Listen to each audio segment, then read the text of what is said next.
Assalamu alaikum wa rahmatullah, Quran Weekly. This is Abdul Nasser Jangda coming back to you again with stories of the prophets. Today we're going to be talking about Musa alayhi salam. Again, inshallah.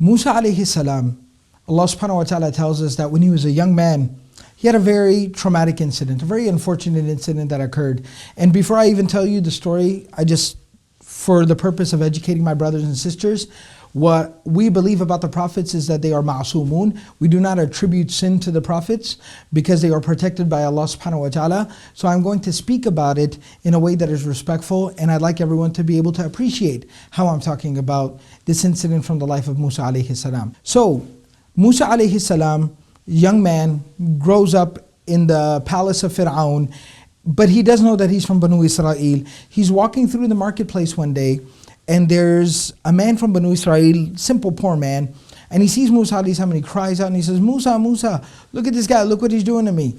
And it was a man from the people of Firaoun, the Qibtiyun. So Musa alayhi salam goes over there and tells the Qibti, because typically in that society at that time, the people of Firaoun, the Qibtiyun, used to persecute and violate the rights of the people of Banu Israel. So Musa alayhi salam goes there and tells the Qibti, what are you doing? What's going on over here? And the Qibti, of course, he's part of the elite, part of the society. He tells him, he goes, why don't you move along and mind your own business? And Musa alayhi salam says, no, I'm trying to make sure everything is okay here. And the man turns around and gets in Musa alayhi salam's face. Gets all up in his grill. Like, what are you going to do about it? So Musa alayhi salam, to kind of defend himself, he pushes the man, he strikes the man, shoves him off of him, not realizing it is his own strength, or maybe just due to an unfortunate circumstance, the man ends up dying. Either due to the blow or because of the fall, he ends up dying. Now, it was not intentional. Nobody really else was around. That man from Banu Israel, he runs off, and Musa alayhi salam leaves the scene as well. And before you know it, this whole panic breaks out into the city, into the town. Somebody killed one of the elite. Somebody killed one of the people of Firaoun. Nevertheless, Musa alayhi salam is passing through the marketplace again soon thereafter. Again, that man from Banu Israel is standing there fighting with somebody. Musa alayhi salam sees him and he says, you're making trouble again? You're making trouble again? Meaning that last time you were making trouble, something so terrible happened and you're making trouble again? And the man screams out, Musa, don't kill me like you killed the other guy the other day. And everyone finds out that Musa alayhi salam was involved in the accidental death of that man, of that individual. So moving along, Firaoun and his people put out the word to arrest, with the possibility of executing Musa alayhi salam in retribution for the death of the other individual. At that point in time, somebody comes to Musa alayhi salam and says, you need to get out of town. You need to get out of Dodge before they get you. Musa alayhi salam leaves there. And from there, it's a whole nother story from the life of Musa alayhi salam, where he goes to Madian, etc., etc. The summary of it is he goes there, settles down, he finds a mentor, finds a wife, raises a family, really figures things out.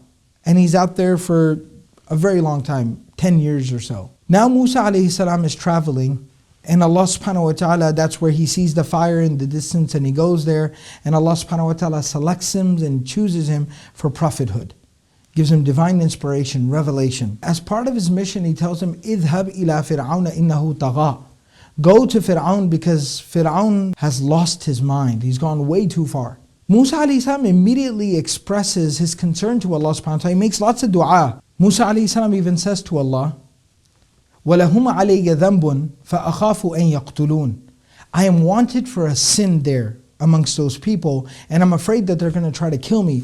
Allah subhanahu wa ta'ala says, كَلَّا فَاذْهَبَا بِآيَاتِنَا إِنَّا مَعَكُمْ مُسْتَمِعُونَ. He says, no, absolutely not. Go with our signs. Go with these miracles and these signs and this message that I have given to you. We are watching and listening over you. We'll be there with you. We'll be watching and listening. Now Musa alayhi salam, when he shows up and he's presents to him the message, Inna Rasulu Rabbil Alameen, an arsil ma'ana bani Israel. The very first thing that Firaoun responds with, Alam nurabbika fina walida. Now I want you to hear the tone. He knows who Musa alayhi salam is, he recognizes Musa alayhi salam, but listen to his tone. Alam nurabbika fina walida. Didn't you grow up from childhood amongst us? Alam nurabbika fina walida wa labithta fina min umrika sinin. And you lived for many, many years amongst us? وَفَعَلْتَ فَعْلَتَكَ الَّتِي فَعَلْتَ وَأَنْتَ مِنَ الْكَافِرِينَ. Even if you can hear it in the Arabic, وَفَعَلْتَ فَعْلَتَكَ الَّتِي فَعَلْتَ وَأَنْتَ مِنَ الْكَافِرِينَ. And you did what you did back when you did it, and you were a bad person. You can tell right off the bat, Firaoun is not being honest, he's not being sincere, he's being facetious, he's being sarcastic, he's mocking Musa alayhi salam. He immediately brings up his past and talks about his past. Musa alayhi salam of course owns up to it. قَالَ فَعَلْتُهَا إِذَنْ. I did do it back then. إِذَنْ وَأَنَا مِنَ الضَّالِينَ. But I didn't do it intentionally, and I didn't do it knowing what I know now. Now this is where I'd like to pretty much pause.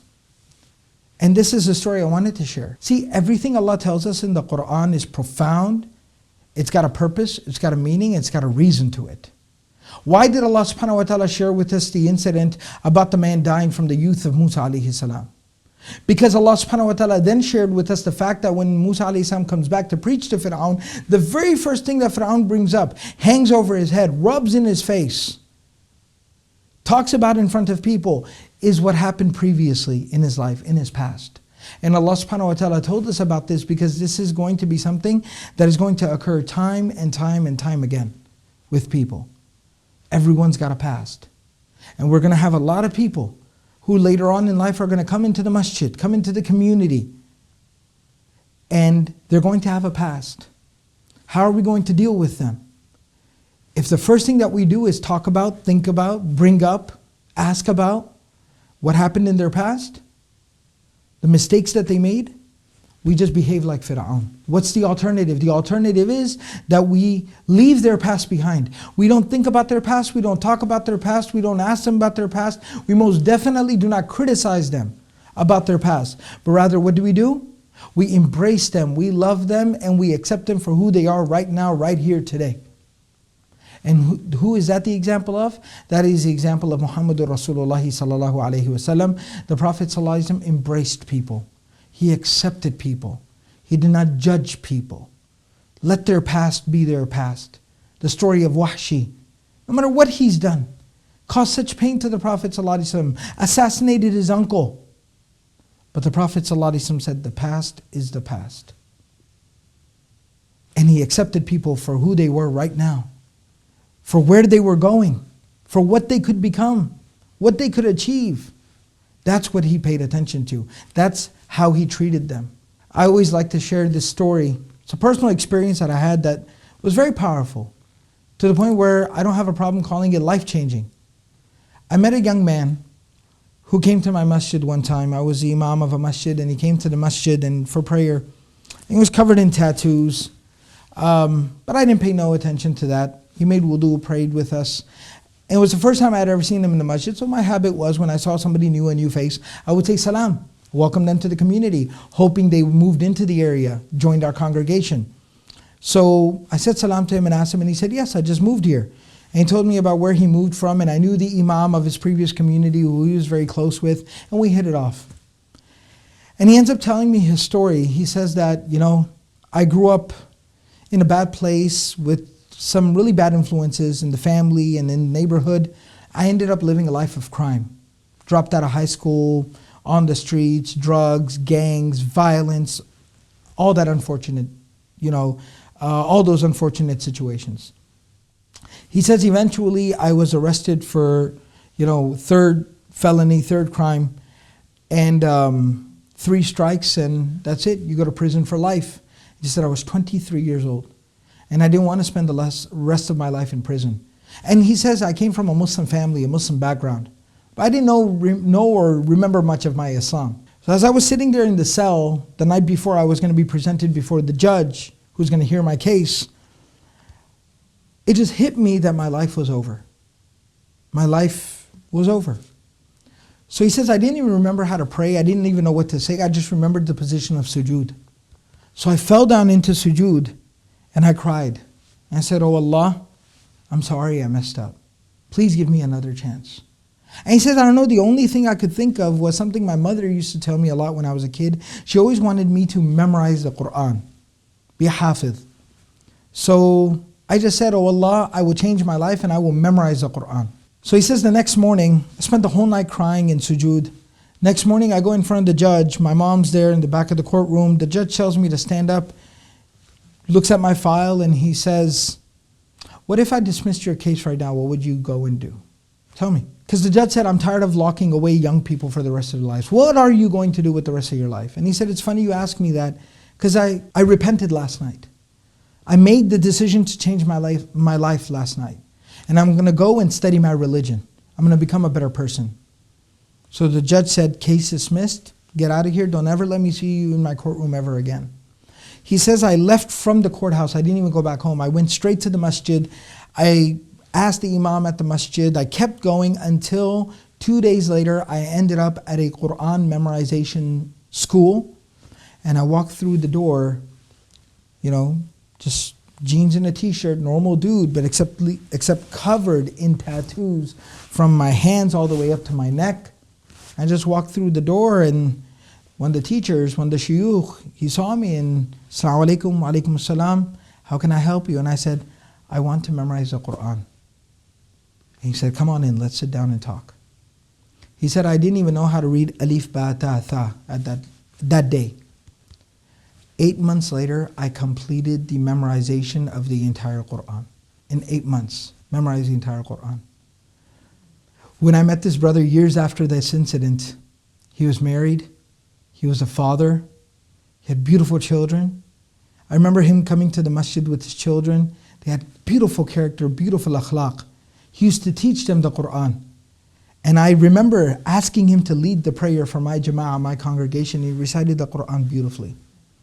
You never know where somebody's from. You never know where they're going. Give everyone a fair shake, a fair chance.